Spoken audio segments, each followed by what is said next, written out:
Hi kids, welcome to Terry on Tuesday. I'm sorry it's coming a bit late today because like my hair would suggest, I'm not starting a Morrissey tribute. I've been burning all the candles at all the ends and the middle at the same time, so I'm ridiculously tired. So finding time to do a video on top of everything else, I'm yawning already. Just said the word tired, sorry. Anyway, finding the time to do anything like videos, which I really enjoy, is hard. Anyway, as I said a few days ago, this video is not going to be Marvin, even though I'm still surrounded by countless Marvin pieces here in the kitchen of creation. So what I said was that there are two opposing forces in my life at the moment, and I'm going to try and explain what they are and why they're opposing and what I plan to do about it. I mean, there are tons of things I've got to deal with, and there is some things that only close friends of mine do know about, that I'm not at liberty to talk about. And it's not a wanky keeping secrets thing, it's just they're personal. They don't all concern me, so I can't talk about other people and the things that's happening with them that affect me, etc. So you know what I mean, you know. But suffice to say, opposing forces. There are Olympic sprinters who have no legs. There are people who sail round the world blind and stuff like that. And this is in no way comparable to those kind of superhuman efforts that some people can do, despite, you know, in the face of incredible difficulties. But, and this is not new news, as you all know I'm an artist and trying to be a filmmaker. And I have been an artist since I first picked up a crayon. Knowing me, I was probably daubing pictures on the walls with baby poop from the nappy. What a great image. Anyway, as an artist, it's mostly visual. I mean, I'm into music, obviously, and I had a stint in the music industry. But this is not new news. I have a condition. I have two conditions with my eyes, one for each eye. I have what's called pigment dispersion syndrome, which sounds amazing. Basically what it means is the brown in my eyes, you can't see it, there's no point in me going up close, you can't see anything. The brown colouring in my eyes flakes off on the inside of my eye microscopically, floats around in the vitreous humour, which is the liquid inside your eye, and it congregates at the back of your eye and blocks up any drainage. As a result, the pressure in my eyeballs goes really high.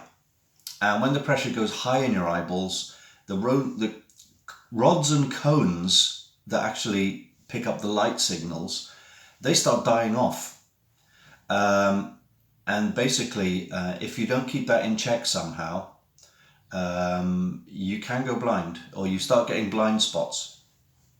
And that basically leads to glaucoma. So the second condition is glaucoma. I have early onset glaucoma, and I've known this for a long time. You know, people who know me know this. I take eye drops every night, if I can remember, and I have done for over a decade now. But basically, what the eye drops do is they find their way into my eye, they dissolve the blockage, and the pressure begins to come down. I can't remember what the healthy pressure is on your eye. I think it's like I can't even remember how they measure it. It's just a number.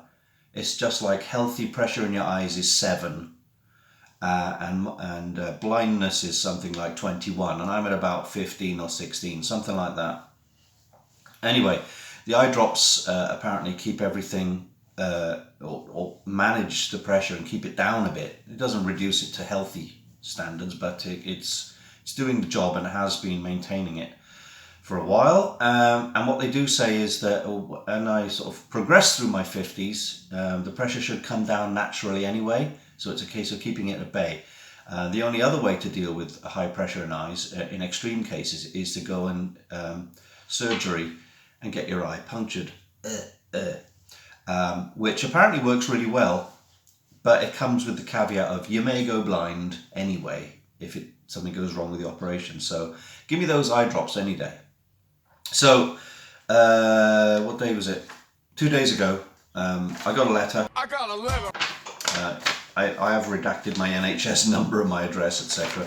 But I had a letter from the government. The other day. Where is it? See, eyesight's gone. Well, from the glaucoma clinic. It's just a follow-up, just to confirm their findings. So when I went to Newport a week or so ago, just to get a full checkup, because it's been the first time in a couple of years, in fact. And it's basically saying primary open-angle glaucoma, currently undergoing treatment. Visual acuity, I don't know whether that's focus or just, my accuracy. Right 6/12, whatever that means. I don't know what that means. It's something to do with 20/20 vision, but it says improving to 6/6. Left is 6/6, so that one hasn't changed. That one's getting better. Stereo disc photo, CDR 0.8 with deep cups in both eyes. I don't know what that means. Deep cups in both eyes. Sounds scary, but also sounds really funny. There's deep cups and a couple of pint glasses. IOP. Something of something. Right, 15. Oh, it's interior ocular pressure. I remember now. Right, 15 millimeters Hg. Left, 16 millimeters Hg. So, yeah. My left eye seems to be in better condition, I think. Visual fields, left and right, full. So you do the fields test. If you've ever been to the doctors or the opticians where they give you a fields test, they put your face in this thing where it's just like a white theatre, like a white dome, and very tiny little pinpoints of light up, and you press you hold a little switch and you go click, click, click every time you think you see one. And I hate doing that, and I usually get it wrong, but apparently they did a good one this time. I got like full, so it just means I've got no dead spots in my peripheral vision. And visual field index, not sure what that means, but it does mean 100%, which means I haven't got any sort of black areas or blind spots in my eyes so far. Treatment just says latanoprost, which is the tiny eye drops I have every night, both eyes. Follow-up 12 months in ODTC. That's the optical basically thing in the hospital. It says here, the patient attended the nurse-led clinic on 11th of May as part of the glaucoma shared care scheme. The notes were reviewed virtually. His glaucoma appears to be stable on the above treatment, and he can continue with the same. Like I got a choice. So that's a really long-winded way of saying, if you knew this, you knew this. If you didn't know this, now you know. But again, opposing forces. For someone who pays the rent by doing art and wants to make a film, obviously my eyesight's really important to me. And there is always the worry that at some point it's going to conk out or go out of focus. I mean, I do have bad focus anyway. I should be wearing glasses for long distance as much as possible. I'm now at the age where naturally I'm getting long-sighted, so I need the sort of cheap-ass close-up glasses for reading. So my eyes aren't in great shape, really. Although, looking out the garden now, I can see everything looks nice and colourful, no dead spots, tons of floaty things. Everyone's got floaters, I've got loads. It's like a little party of microscopic wormy things floating around in front of your eyes. Some people don't have floaters, lucky sods, and there's nothing you can do about them. They haven't invented a way of getting rid of them. I will crack on with my stuff, but Do you know what? People often ask me, would you rather be blind or deaf? And when I was a kid, I think I said I'd rather be deaf. Or did I say blind? I can't remember. But I think I would rather be deaf, because music is super important to most people. Most people live their lives by music, but I think I could live without it. I am a voice actor as well, which is great. So I couldn't be a voice actor if I was deaf, because I'd lose my speaking voice. I wouldn't be able to hear my own voice. But I could live without hearing, I think.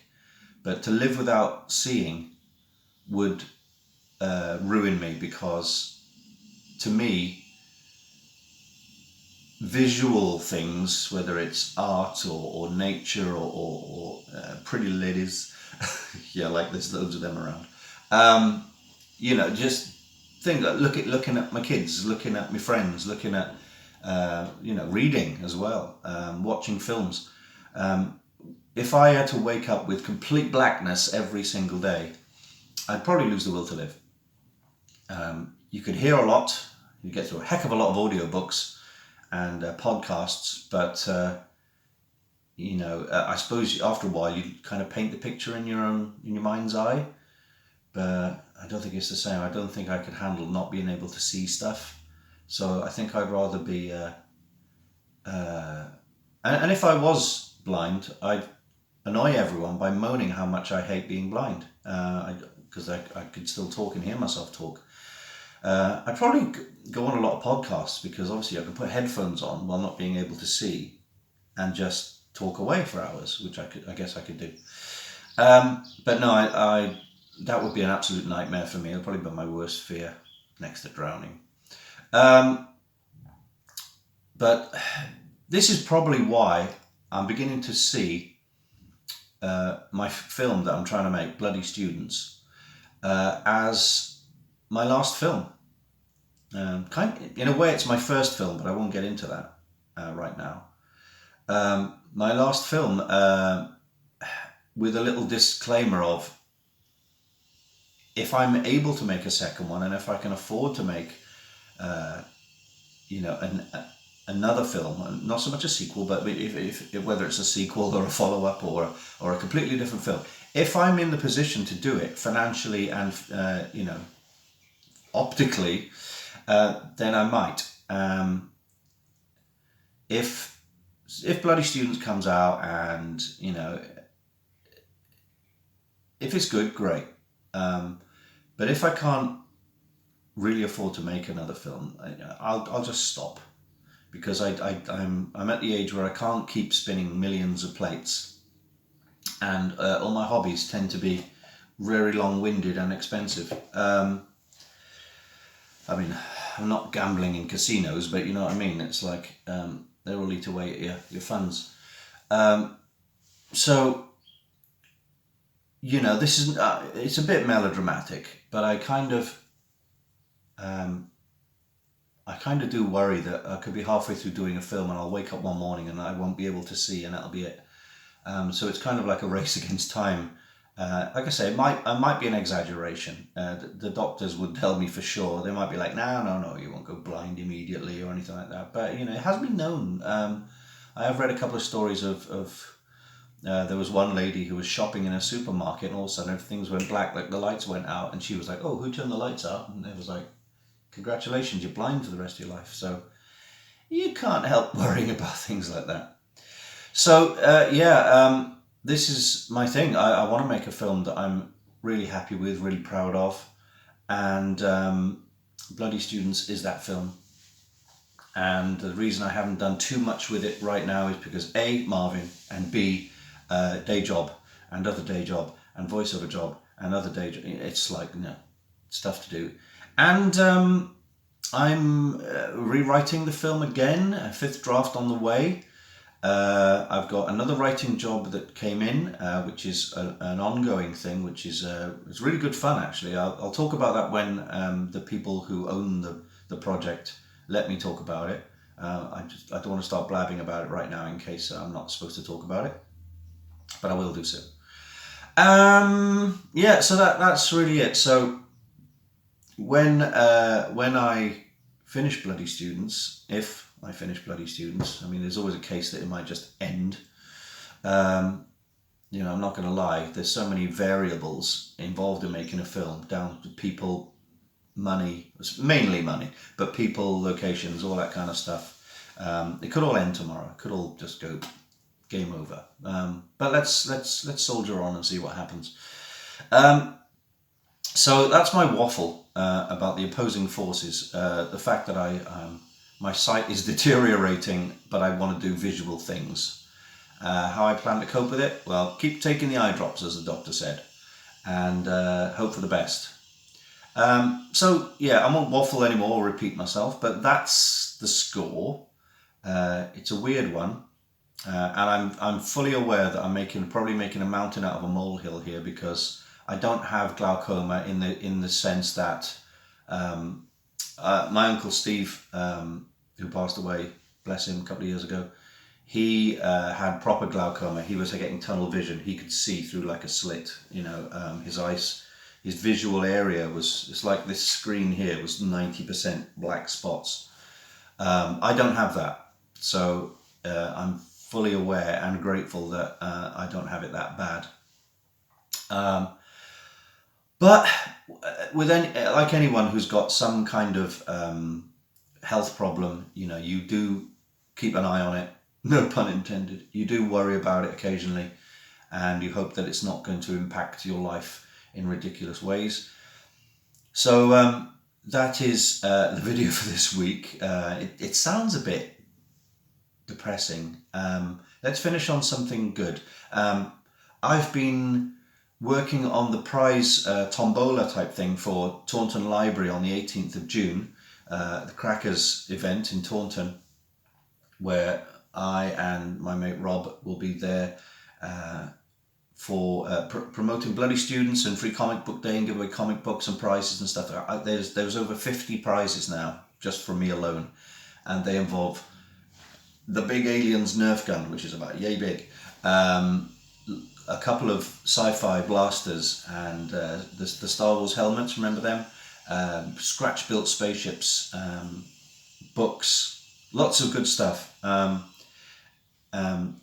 So I'm doing like games to sort of win prizes, etc., and all the money goes to the Bloody Students Fund, which is currently quite low because of rent and bills, etc. But we're doing our best. And we'll be talking to people and showing them stuff of the masks and some of the props and the giant sarcophagus and all these other things. That'll be good fun. And last night I did a podcast on YouTube for the Spacebook with my mate Dan Hadley and Ian David Diaz, where we talked all about all things Star Wars and Lucasfilm. You can find that on the Spacebook on YouTube. I've got to get on with a voiceover job which just came in, which is a number of long monologues for a YouTube channel, all about superheroes, in fact. But it's a paying job, so I've got to get on with that. And I've got writing to do for Bloody Students and this other writing job, which I will talk about when I'm allowed to. I finished my story for the Boris Karloff endorsed graphic novel. That story is going to be called The Dark Chamber, and it is basically a prequel to Bloody Students, set 100 years before the film. But the cool thing is, there's two cool things. The one cool thing is that it's written, it's mostly written, apart from my story, by Simon Williams, who I've known for years, who's an amazing, amazing artist who used to work for Marvel and Panini and Titan and all these other things. I love his artwork, and he's a super good, nice guy. And the second cool thing is that it's endorsed by the estate of Boris Karloff. So Boris Karloff will be presenting these stories, including mine, in this graphic novel, which is all going to be done in black and white stroke sepia tone to look like a classic black and white horror film. And you'll love it. I can't wait to show more of that. Anyway, that's me for this week. Sorry, it's just been 20 minutes of waffle. You can follow me on bloodystudents.co.uk, and this week, at the end of this week, we will reveal a new cast member who has agreed to come on board. I'm just going to make the film now before they die of old age or, move on. So a new cast member will be revealed. And to any actors out there who may be watching this who have applied or haven't applied yet, we're still looking for actors. I will be doing proper, sorry, I'm shaking everything around here. I will be doing proper auditions probably next year now, closer to the shooting date if at all possible. Again, depends on money and organisation and stuff. I'm a one-man band, guys. I'm doing everything myself at the moment. So, shut up. I will be doing auditions. There's lots of actors have messaged me and said, "Have I missed the audition?" No, you haven't. We do have all of you in a folder. Hope it's not too cramped in there. And we will be looking through them properly and calling people in for auditions at some point next year.